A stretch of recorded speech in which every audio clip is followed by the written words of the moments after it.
This week on the show, keeping your photos safe. I'm model Roxanne Callie. And I'm photographer Brian Fisher. And this is TWiP GLAM. Welcome back to TWiP GLAM. Today's episode answers a question from Mike in Chicago. Help! My backup plan is a mess. How do you back up your work? This week, it's all about hardware, software, and keeping your images safe. Well, I'm sure looking forward to hearing how you back things up, Brian, because you do all of it for us. You're going to put it all on me. I am. I thought you were in charge of this. Oh, no, not the backup part. All right, so I am going to teach you guys my philosophy, which is 1, 2, 3. 1 master file, 2 methodologies, and 3 locations. Starting with number 1, which is get everything together. Have one big file for your photos. Too many of us have this unbelievable collection of hard drives, and I'm one of them. I have boxes of hard drives going back into the mid-90s, and I've been, if I might say, I've been good about getting those hard drives and slowly bringing all of that into one master collection. And fortunately, hard drives are so big now, you can literally get a life's work for most photographers into a single big fat hard drive. That's a great thing. You know, I actually do have 2 broken hard drives that I have a ton of my photos on. Oh, bring Not them. ones that I've Bring them over. I know, right? The curse of being a photographer, you get everybody's photographic lost troubles. Oh, no. Well, I also have a stack of CDs, DVDs Yeah. of all these photos photographers have given me. All right. And they're all just sitting out in the sun. In the sun? Well, in our shed, Oh, so it's no, warm. no, I not know. your shed. I need to bring them inside. So get it all. This is your first project. Get it all into a single location. That's so a great idea. Step 1, one big master file for your archive. Step 2, 2 methodologies. Many people go, well, I'm using Time Machine, and so I'm covered. No. Yeah, that's fine until Time Machine, they push down some error or you get a bad update in your computer and Time Machine hoses your backup. It hasn't happened to me. I'm just saying it could. Yeah, never know. Yeah, and that would be really bad. So 2 methodologies. In my case, I use, for my short-term backup, I use Time Machine on my Mac to back up what I'm doing right now. It's an incremental backup. I'll explain that in a second. The second system, I clone my archive to 2 different locations, and that's where we get into our next step. Okay. Our next step is putting it in 3 different places. The old saying for photographers is, if it doesn't exist in 3 places, it does not exist. Yeah. That's why you built that beautiful shed. Yes, I have a photography shed that, well, built implies I finished it. Oh, it looks beautiful. The parts that are done are great. So let's talk about our 3 different ways to back up your computer. 3 categories, you might say. Okay. The first one is incremental, and that is things like Apple's Time Machine, or there's, as I understand it, though I don't use it, a great equivalent called Genie Timeline for Windows. I use Windows. So and helpful. The idea is that it is backing up your stuff on a very regular basis, and you can go back and say, I want to see what my computer was like and what my document was like last Thursday. Mm-hmm. And you can also take, and it's really nice, you can take and go, I know that picture was in this folder on July 1st of 2015, and you can just rewind to 2015 and it will appear right where it was. Huh. Incrementals are great. Their downside is they are very complicated at a file system level, so you have a very hard time going in. If you want to manually go look for a file in a Time Machine backup, you got yourself a project.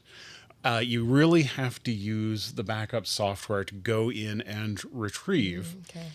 this is great today, but I worry about 5 or 10 years from now when you're using a brand new 70 processor giga machine from the future that has no idea what you were doing 10 years ago or 5 years ago. And so your backups, I consider that risk. So I consider that a really great backup for the last year.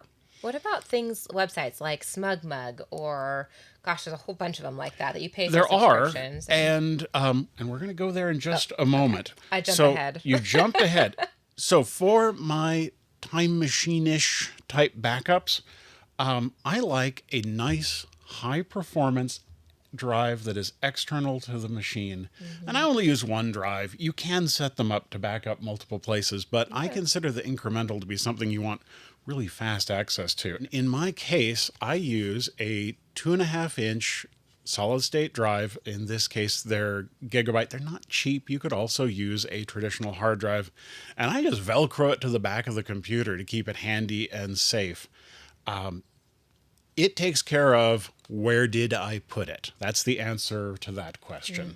It is not technically your archive or backup. It's your I can't find my file redundancy. You can rebuild a computer off of one. I presume also on Windows, but on the Mac, if you hose your whole computer, you can plug it into the Time Machine backup, and it will search all of the different dates of the archives, find the newest files, and recreate your computer off of one of these. But Very cool. And it works surprisingly well. But it's still not what I trust for looking for files in 10 years. And believe it or not, that matters. I recently had a couple contact me that I shot their wedding over 20 years ago. Oh, that's why you don't want to do weddings. And they said, they're like, yeah, we need some copies of our wedding photos. And I'm like, who doesn't save them? I said, who are you? I mean, things happen. Things happen. And I'm like, Wayback Machine turning. I'm like, oh, it's you. And they just assumed that I had the negatives. Of course, because Yes. it was 20 years ago. Because it was 20 years ago. And even though every one of my contracts explicitly says I have no responsibility after the first year for holding on to anything. For sure. Even the first year, most photographers just, here you go. After that, it's done. People are wacky about that they think their responsibility is. They're always like, you don't have them in your left hand? Yeah. No. It was the most important day of my life. What about yours? Yes. Wasn't it the most important day of yours? They assume it is the biggest occasion was their wedding. And I'm sure it was great if I remembered it. Yes. Fortunately, because I have the photography shed from hell, I actually had the negatives. I had them scanned. And then I sent them the negatives so they would have no expectations that I ever contact me again. Yeah. Oh, man. Well, it was very kind of you. Most photographers would have said, sorry. Nope. It was very kind. Done. And I charged them. Oh, good. Good. Anyway, backups are important. People want to see their stuff from long, long ago. Yeah. So that covers incremental backups. They're great for this year, and they are super handy, and they are a place where your stuff goes. Sure. Mostly your day-to-day stuff, but we're a photography show. We want to talk about keeping your stuff really safe. There's so much time and energy that goes into these photos. I mean, if you don't keep them, you're crazy. Yeah. You gotta keep Although everything. I have to tell you, as I'm collecting all of my stuff together and making a permanent archive, I'm going through and throwing out I'm taking it down to my 2 and 3 star only stuff. And there are times where I'm like, oh, they're terrible pictures, and I took them and they're gone because I'm getting rid of them. Yeah. So the best way to back up your media drive is with a clone. A clone is a exact copy of the hard drive next to your computer where you have your archive. Makes sense. And there are a couple of great pieces of software to do this. I use something called Carbon Copy Cloner, which is a classic Mac app that's been around forever and does a wonderful job. You can go in, you can just schedule. I have 2 drives, one in my house, which is a separate building from the shop, and one in my shed, which is also a separate building. Right here. And no, this is the workshop. Oh, sorry, the shed. The shed. The photo shed. The photo shed. Got it. Oh, you have a whole computer set up in there too? No, it's just sitting on it's an independent drive. We'll get there. Oh, got it. Okay. So The beauty of this is I have once a week that that drive talks to the one in the house. The next week it talks to the one in the shed, and by doing them at different times, that guards against me screwing up the drive and then coming back 5 days later going, oh, I hope I didn't just copy that mistake everywhere. Oh, no. And it also reduces the wear and tear on the drive. You think about it, you're moving this huge amount of data occasionally, and you want the drives to stay active because a hard drive that sits dies. Yep. But you also don't want to access it continuously. These little drives that are doing your incremental drive, they have a rough life. They are being accessed constantly. And as a matter of fact, I use solid state drives for that reason. They fail more predictably. But when it comes to your archives, you don't want to hit them all the time. You want to access them every week or two, and you want to exercise them, and then you want to let them just rest. Okay. So that gets us to the PC side of it, and I'm only going to go with the reviews and things that I understand. There's a company called Macron who makes a product called Reflect, and they have a free version that, as far as I can tell, and is excellent and does this same job. I'm giving you guys suggestions. I want you to do your own research. Again, take it for what it is. I read the reviews. I looked at it, but I'm not recommending it because I don't have personal experience. Sure. On the other hand, Carbon Copy Cloner has been my bomb for years and years and years. Your bomb. Oh my, it is just solid and works. There are great alternatives. Don't be wrong. Yeah. There's lots of good stuff, but Is it the bomb? it's the bomb. The bomb. Yes. Is that a 90s thing or is that a... It might be. Is my age showing? Where'd my hair go? I think it is. Oh. You better cover up your age. So, and as you said before, the third way you can back up your stuff is to the cloud. Oh, perfect. Easy and easy. It is easy, but it's not perfect. Yeah. So we as photographers make big files. I mean, you can come home, especially with some of these new cameras that are 50 and 100 megapixels per the camera I was borrowing recently. My goodness. That's insane.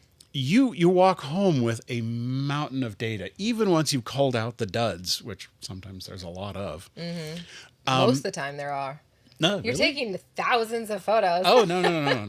Oh, no? Oh, mine are perfect. Oh, every single one of them. Well, there's occasionally one where the camera messes up. Oh, of course. Oh, or the model, but never you. Not me. Never. Yeah, no, never. It becomes impractical to use a cloud service because of the speed of your internet connection going up unless you're on fiber. That makes And sense. the truly incredible amount of data that you can produce and need to store. Yeah. It's also out of your hands.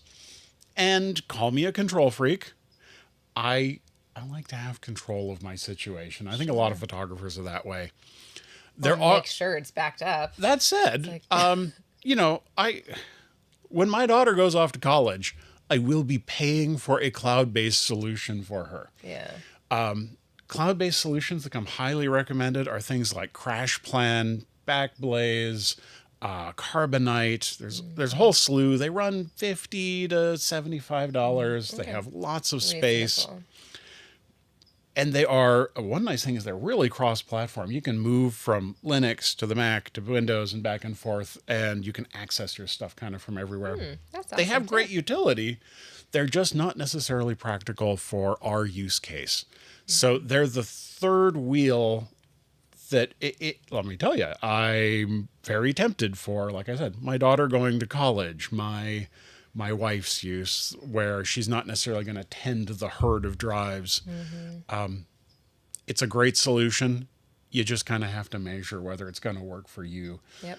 Even if you're bringing home giant files, and if you're just only shooting every once in a while, maybe it makes more sense. But in my case, I can generate a lot of data in a big hurry. So for me, cloud backup doesn't work. Got it. For other folks, it's great. It's fine for my little iPhone that I just snap Yes. pictures and all of a sudden they're all in one place. Perfect. It is. And in the case of like the iPhone, Apple has a nice solution built right in. You say back up to iCloud, and if you run out of space, they charge you 99 cents for Yep, extra I'm already space. at that. Yeah. But wait, maybe you're a control freak. Maybe, Maybe. but I don't think I am. But we'll, Maybe I am? maybe just a little. Oh, okay. So we're going to cover in just a minute how to deal with that little disorder. Oh, got it. Yeah, not life wide. We're just going to deal with it as far as your pictures. Okay. So 3 locations. Is that what all this is about? Are you going to explain each thing? Because I don't even know what half these things are. This is how your 3 locations happen. Okay. This is a huge one. It is big. Your This 3 looks like something in my locations. Your 3 locations guard against fire because they're in different locations. You need to think about flood. If you have all of your hard drives at floor level and you live in a floodplain, it really doesn't matter if they're 50 feet apart. It's not going to help you. Or if there's 3 of them. Yeah. It doesn't matter. So in where I live, if floods become an issue, it's because it's the end of the world. Yeah. I'm kind of there's on the no top of way. a mountain. Yeah. And I have a large river to drain if there's a problem. But for a lot of people who live in a floodplain, you got to think about that. For some people, it is as simple as having one of your backups up in a upper floor. For some people, it's more about saving to a drive every month and then taking it somewhere that is safer. Fire, physical separation. I have 42 feet this way and I got 70 feet this way, and I keep it mowed so that if one burns, it doesn't take down the other. That's great. And I think about it regularly. Well, I have teenagers, so fire is always kind of a concern. And then theft. Well, one of the beauties of having things in multiple places is unless somebody is really going to work their way through your house, the odds of them getting the drive in the house, the drive in the shop, and the drive in the shed, which, by the way, is behind lock and key, so they have to work at it. The odds of somebody stealing my stuff is pretty low. pretty low. Yeah. But on the other hand, you don't want a big sign that says, Yeah. my drives are all over here and they're valuable. Yeah, exactly. There have been photographers who have had their drives stolen and then they get them ransomed back. Man. They'll get a letter saying, for $20,000 you can have all your work back. Yeah. And And there you've have put been- in more than that, so is And it there worth are it? photographers that have paid. Oh. Really quite unfortunate. That's very sad. So, theft, fire, flood, they're your big problems once you've sort of guarded against mechanical and electronic failure. The stuff on the desk, I tried to give us a little bit of range here, and I'll tell you why. Some of these I'm not using anymore. Some of them I use quite a lot. We're going to start with just the bare hard drive, and there are many brands to choose from. This is an FD, Phantom Drives. I like Phantom Drives, and you would think this would be for some nerdtastic reason because, they've got a gajillion whatever thingies. But instead, you just like the logo. I love the logo, and I was kidding. they're made of really thick aluminum, and I started buying them when I had a Mac Pro with a cheese grater, and they looked great. Oh, nice. But the truth is, most hard drives are acceptably constructed, and I've looked at the various brands. So in this case, I've got a Western Digital drive. In here, I think I've got Fuji's, and here is, if I remember correctly, that's Hitachi. Statistically speaking, I have looked at the numbers. It really doesn't matter that much. People are very Ford, Chevy, Dodge-ish about their hard drives. You'll talk to one person and they're like, oh yeah, if you're not using the Western Digital, you might as well just throw your files away. Just delete them. It's not worth it. And then the next person will come along and go, those things are crap. Yeah. Aren't the hard drives? I was recently looking at hard drives because we have a lot of photos, and I would like to put them all in one place and back up and all the things you're saying. I think I figured out a Christmas present for you. They've become much more affordable from what I've heard. Well, that is the next thing. to talk about. So this is this particular drive is called a Drobo, and what it is a RAID, or a it's a group of inexpensive drives that the little computer in there combines into one big drive. Oh. And back in the day, when the biggest drive you could get was not very big, and the biggest drive you could get was very, very expensive, RAIDs were very important because I could take and I could grow my storage with my needs by adding drives. Got it. They are not as important as they used to be. That said, I love the Drobo. I love there's another company, Synology, that I use that is great. And if you are creating huge amounts of data, as we are videotaping stuff, RAIDs are important. But honestly, so long as you're culling the bad photos out and you're only keeping maybe 100 photos from each photo shoot, drives are so huge that you can get away with just one big drive for your media drive, so long as it has 2 friends to go back up to. Got it. Perfectly practical, and you can now get 10 terabyte drives that are not expensive. That's ridiculous insane. amount of storage. That is a lot of There's storage. a lot to be said for simplicity. The simplest path from point A to point B is great. The theory behind some, if not most, of the RAID storage stuff is that if one of the drives goes bad, you just swap in another drive and it recreates what was on the drive that fried. So you can't fill them all. No, it reserves some space for redundancy. But again, really not necessary unless you've truly outgrown the single drive solution. So I just wouldn't worry as much as we used to about the RAIDs. Sure. Are we getting bigger as we go up? Not exactly. We're going to move to a different kind of drive. Oh. The next one is a NAS, a network Pretty. attached storage. I like it. And these oftentimes come as just a blank box. This one came as an empty box, and you open the box and you just drop the hard drive in. Look at that. And That's pretty cool. so And that fits in here. yeah, if you want to add another drive to that, you just line it up, because that's good. I will demo by jamming the drive in incorrectly. Oh, there we go. Only minorly. Not Only minorly. one corner. It's even better if you put the Lid on correctly. properly. But we know how it goes. That's pretty neat. So you can fit 3 in there. No, Oh, two. it's just a 2. You think that for the demo I would have figured this out, but Looks like this side has to pop in first. yeah, weird. That's okay. Oh, there we go.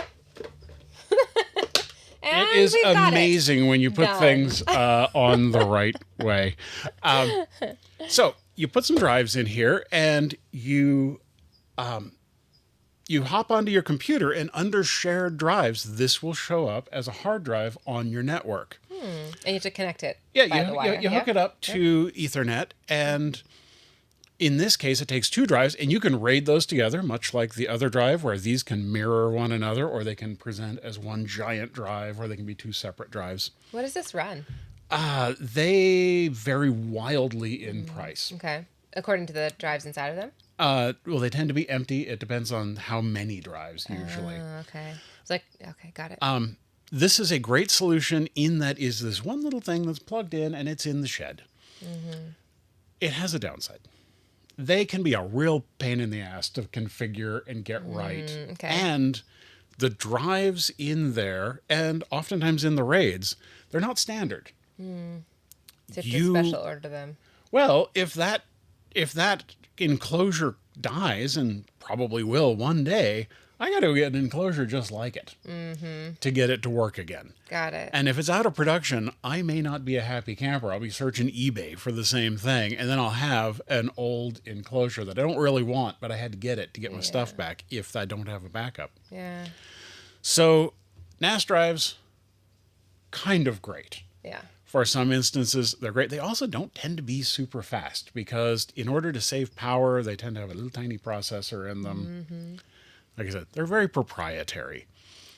Well, this one looks like an Apple one. It does kind of look like it was meant to be an Apple-y thing. Right. This one's made by TrendNet, and it works great. I really do like it.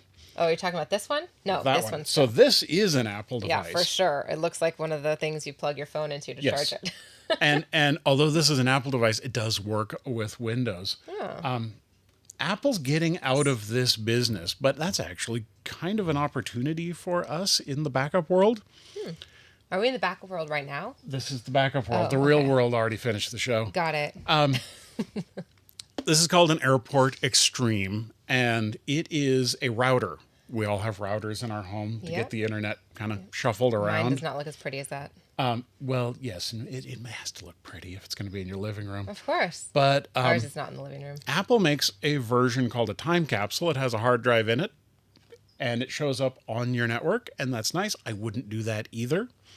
Just the regular Airport Extremes, both the tall ones like this that are AC and the flat square ones that are N type, they have a USB connection on the back, and you can plug in a whole bunch of hard drives to this, and they appear on your network. That's cool. Apple's So you not the can build only those one. like that. Yes, Apple's not the only. This is just why there's a hard drive sitting next to it. They're kind of they're friends. Got it.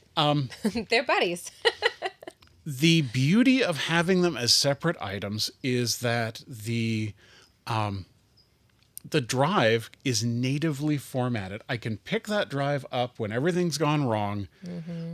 If I have to run out of the burning house with my hard drive, which, by the way, children first, but hard drive second. Grab your drives, run out the door with your laptop. Animals second, and then hard drives They're third. self-propelled. You just open the door and let the fish go. The fish. The beauty of it is you can pop out you can take that external hard drive, walk over here, plug it into a laptop or your computer, and get the same data. It's in a format that you can actually use. Makes perfect. a huge difference as far as convenience. Oh, here's the same thing as your Phantom over Same here. same brand. Yep, got it. The beauty of that is that it uses your native format. If you're a Mac person, you have to be a little more selective and make sure that they support the HFS plus file format. The good ones all do, but just make sure you see it in the specs so that it is truly a Mac compatible drive. Otherwise, your drives will be Windows drives. The Mac can still read them, but they're not as well archived. The Mac HFS plus does some neat stuff to be more crash tolerant, much like the industrial Microsoft drives do, the Microsoft formats. Sure.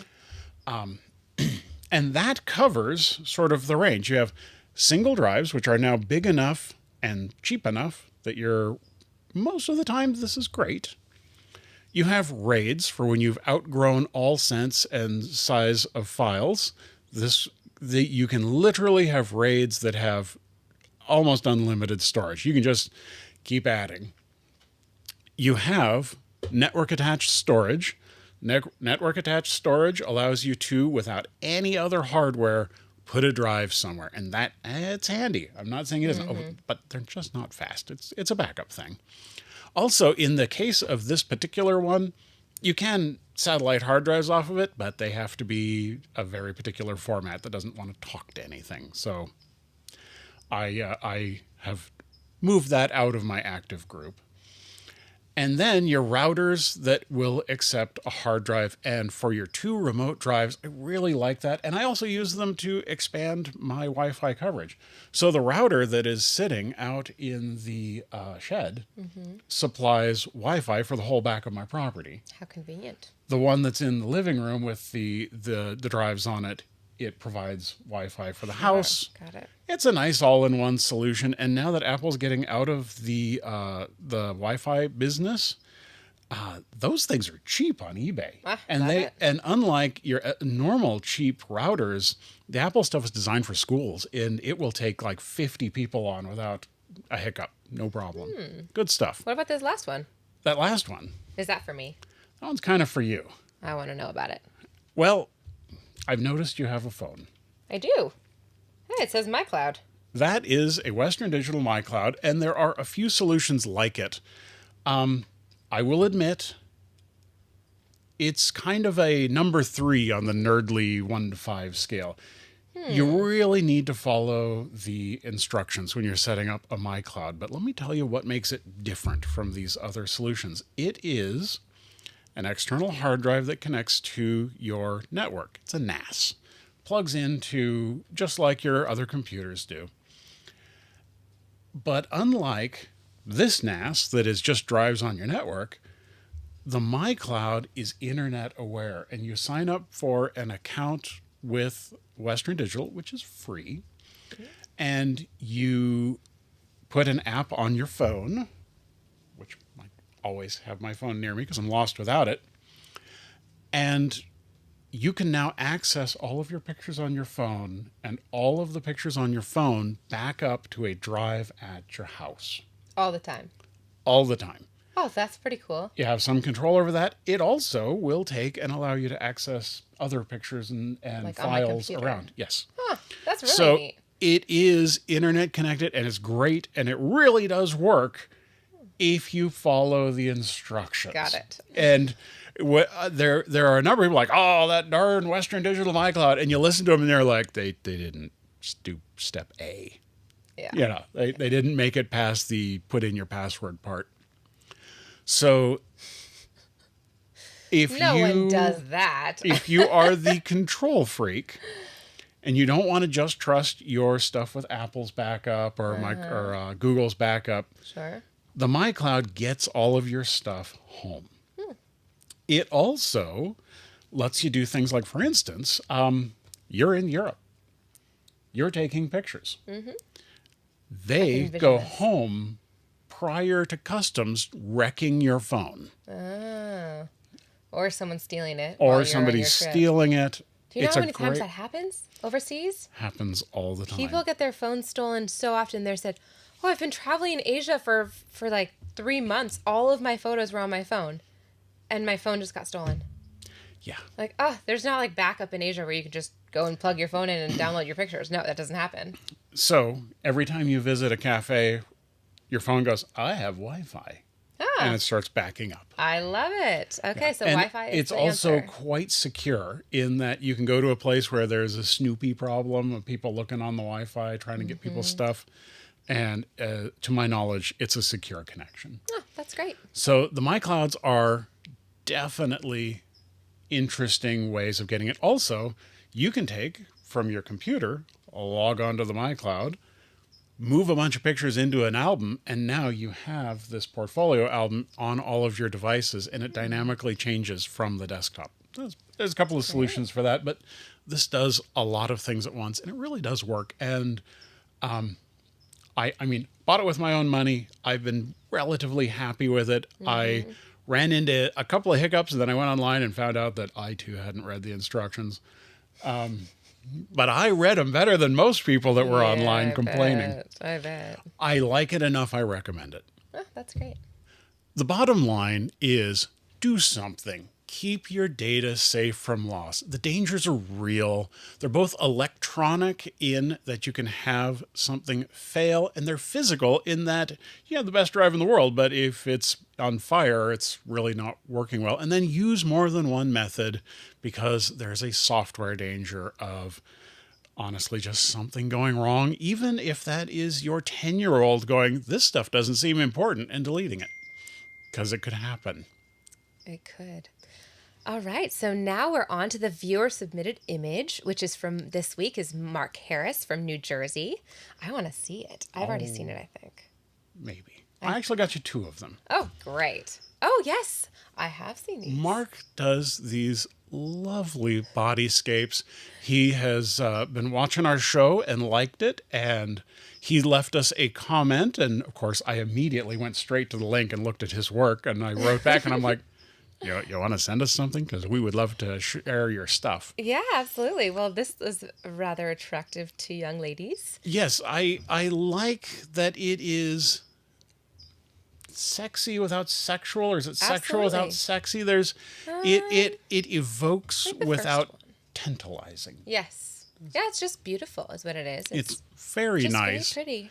And it is my favorite of the 2. The second one, I'm still deciding. I can't figure out whether is it the back with those 2 sexy little dimples in the back, or is it a belly button that's kind of... I think it's a belly button, but that's a debatable. No, but Looks like there could be the abs. Those two little bumps. The human mind is amazing in that look at how little information this picture has, and yet you're kind of like, oh, well. I can tell it's skin. I'm not sure if she has arms and legs, but she's beautiful. Yeah. It's very pretty, though. It is. It is just a beautiful little sliver of light. And it's really nicely done. And we so appreciate having some user-submitted images. Absolutely. That's a hint. Yes, please send us things. You can see more of his work at gsphotoguy.com, gsphotoguy.com. And from that website, you can link over to Model Mayhem and all kinds of things. Fair warning, he's a glamour guy, so there are glamorous pictures that you should be aware of. Don't go to Model Mayhem for anyone's portfolio at work. It's a bad idea. Yeah, generally probably not something to have on your work history at work. Your work computer. So do you have ideas, comments, or you want to share some photos? Maybe you're like, I know somebody that needs to be featured on the show. We're always looking for new artists. Oh, definitely. Hop on over to thisweekinphoto.com/glam and check out our pages for each episode. At the bottom of the page, you will find a feedback form that you can write in comments or paste in a link to your work.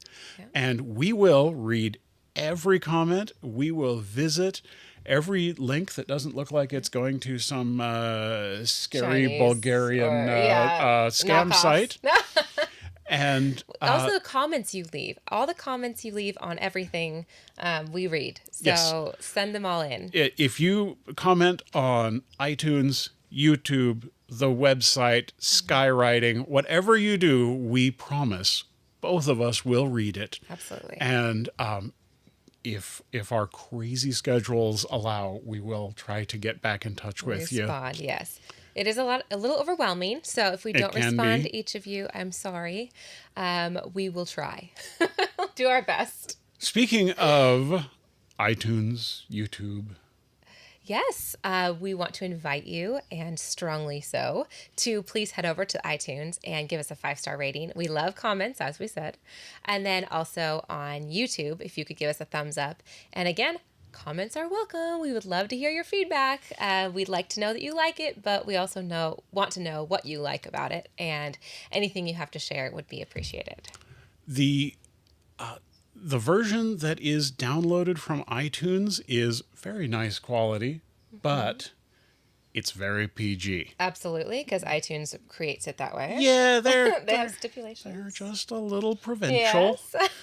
That's okay. Because, if you zip over to thisweekinphoto.com and watch your episode there, you get the highest quality we offer, you get unedited images, and you get that little form where you can take and you can, type in there, Brian, you have something in your teeth, or whatever important comments you might have. I would have told you that.